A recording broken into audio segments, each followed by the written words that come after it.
মা, তুমি এখানে চা বেচতেছো? তুমি আমারে আর কত কষ্ট দিবে? আমার বউ আমারে বললো চা বিক্রি করতেছে। আমি এই কথা শোনার পরে নিজেরা সামলা রাখতে পারি, আমি এই জন্য তোমাকে নিতে আসছি। আমি থাকতে তুমি এত কেন কষ্ট করো? ভিক্ষা করো, চা বিক্রি করো, এত কষ্ট দরকার কি তোমার? আমি না তোমার সন্তান? তুমি না আমার জন্ম দিছো? তাহলে এত কষ্ট কেন করো আম্মা? বাবারে, কিছু কিছু কষ্ট সন্তানের ভালোবাসার জন্য করতে হয়। আমি চাই নাই ভালোবাসা, আমি শুধু চাই তুমি আমার পাশে থাকবা, সবসময় আমার পাশে থাকবা। তুমি পিছিয়ে কি করছো না করছো আমি সব ভুলে গেছি। তুমি আমাকে মাফ করো, এখন তুমি আমার সাথে চলো, আমার বাসায় থাকবা, চলো। না বাবা, আমি তো তোর আগেই কইছি আমি যাব না। আমি চাই না তোর সংসার অশান্তি হোক, তোরা ভালো থাক, এটাই আমি চাই। তুমি এটা কেমন কথা বলতেছো? আমার সংসার অশান্তি? আমি যেদিন থেকে আমার বউরে বিয়ে করছি সেদিন থেকে তো আমার জীবন অশান্তি শুরু হয়ে গেছে। তুমি আর নতুন করে কি অশান্তি শুরু করবা? অথচ দেখো, আমার বাড়িতে থাকার কথা তোমার, অথচ তুমি না থেকে আমার শ্বশুর থাকতেছে। শ্বশুর থাকতেছে নন স্টপ, দিনের পরে দিন, রাতের পরে রাত, ভালো মন্দ খাইতেছে, ঘুমাইতেছে, ফিরতেছে, অথচ তুমি রাস্তা রাস্তা ভিক্ষা করতেছো, চা বিক্রি করতেছো। খারাপ লাগে না আমার? আমার তো খারাপ লাগে। তোমার তো ন্যূনতম কমন সেন্স টুকু আছে, অথচ আমার শ্বশুরের কোনো কমন সেন্স নেই। আমার বোর কাছে আমার শ্বশুরই সব।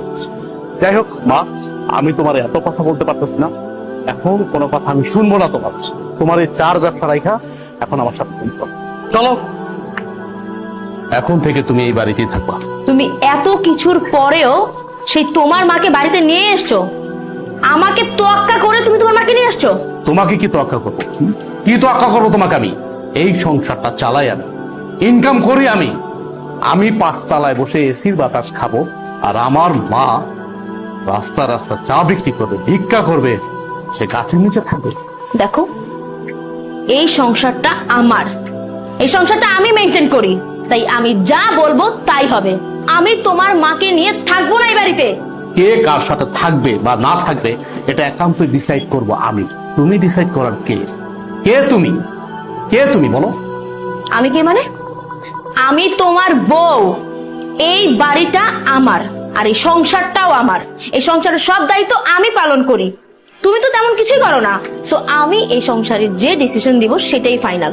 আর তোমার মা তোমার ছোট ভাই ঘরে টিকতে পারেনি, আমার ঘরে কেন টিকবে? হ্যাঁ, তোমার কি মনে হয় যে উনি অত ভালো একটা মেয়ের সাথে টিকতে পারলো না, আমার সাথে টিকতে পারবে? কখনোই না। আমি তোমার মাকে নিয়ে এই এক ছাদের নিচে কোনো দিনও থাকবো না। এখনো সময় আছে, তোমার মাকে বের করো। বাহ, এই বাড়ি তোমার, তোমার কথা মতো চলবে। এই বাড়ি আমার, আমি আমার টাকায় কিনেছি, পরিশ্রমের টাকা দিয়ে কিনেছি। আর চাকরিটা করতেছি পরিশ্রম করে, কিন্তু চাকরি করে টাকা উপার্জন করি। হ্যাঁ মানলাম, তোমার বাবা আমাকে চাকরি দিয়েছে, সে অনেক সহযোগিতা করছে,